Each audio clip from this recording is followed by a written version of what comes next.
Hello, everyone. It's Keith Sides from the California Walnut Commission, welcoming you to Course 1, Section 2 of the Formulating with Walnuts online course. In that first video, we talked a little bit about what makes walnuts unique.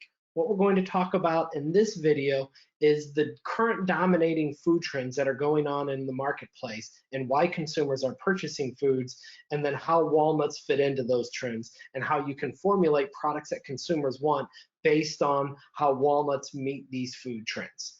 First trend we're going to talk about is functional ingredients, which functional foods have been around for quite some time, but are continuing to grow in popularity. Consumers are more and more looking for food as a way to cure either certain ailments or to help them with their overall health. And they're looking at specific ingredients. A recent article from Food Dive that's on the screen right now pointed to omega-3s as one of the most popular functional ingredients that consumers wanted to try. And that's great whenever you think about walnuts, because walnuts are the only nut that is a plant-based source of ALA omega-3 fatty acids. So whenever you formulate with walnuts, whether it's a food bar or a nut milk or a spread, you're not only adding this great flavor and texture, but you're also adding these omega-3s to a product which consumers are seeking. The second trend we're looking at is diet-driven eating. It should come as no surprise that in 2020, consumers are still looking for what's the hottest diet, what's going to help me lose weight as quickly as possible. What may be a surprise is for the how many ever years in a row, I'm not sure how many it is, that the Mediterranean diet has repeated as the best overall diet of 2020 based on a survey of registered dietitians.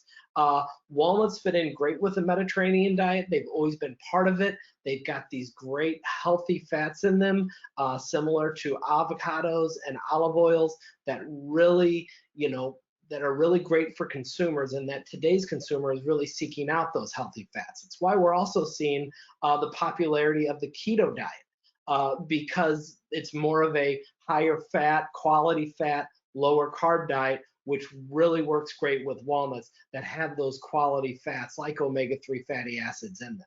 We're also seeing growth of vegan and raw food, which again is perfect for walnuts because they have the ability to mimic meat flavor and texture in a variety of products. The next trend we're going to talk about is global cuisine. This is another one that continues to grow.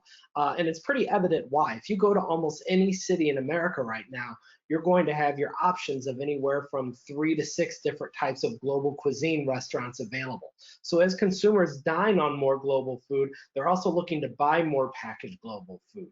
And we're seeing walnuts used in many of these products because whether you're talking about the Middle East or Asia, walnuts have always been a traditional staple of many products, whether it's a muhumara dip, which is a roasted red pepper dip with walnuts and pomegranates, or whether it's an Italian treat, an Italian bakery food, or a sweet goods that use walnuts not only for their flavor, but also their texture.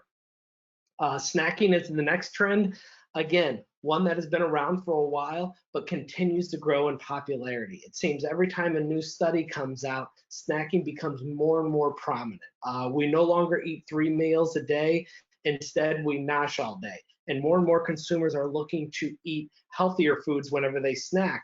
So that's why you have all these great made with walnuts products coming out, such as the Think Raw Superfood Bar, which is a combination of blueberries, walnuts, and coconut oil to really deliver those functional, healthy snacks. You also see some more indulgent, savory snacks, such as these nut butter bites, which are aimed to mimic brownies, but in a little more clean label, more nutritious package. The next trend we're going to talk about is plant-based eating. Again, we saw the massive growth of plant-based snacking or plant-based eating over the last couple of years. And now we're sort of seeing the evolution of that trend, where at first it was all about how can we make this product taste as close to a hamburger, as close to meat as possible. Now, as this article details, we're seeing a bit of a backlash in these original products that came out, basically because people want to know what's in them. Whenever you look at something like the Impossible Burger and the ingredient listing, which I show on the right, that's getting to a point where consumers are starting to question whether this is a healthy product or whether this is something that just mimics a hamburger. Whereas if you use a walnut as a meat substitute, all you need to do is mix it with a legume such as chickpeas or black beans, and you're going to get the texture of ground beef that can be used in a taco crumble and a hamburger patty and have that same savoriness, that same texture with a much smaller ingredient listing. And then the final trend is clean label. Again, one that's been around for a while, but as this Food Dive article says, it shows no sign of slowing. Today, as the article points out, 91% of consumers believe food and beverage options with recognizable ingredients are healthier.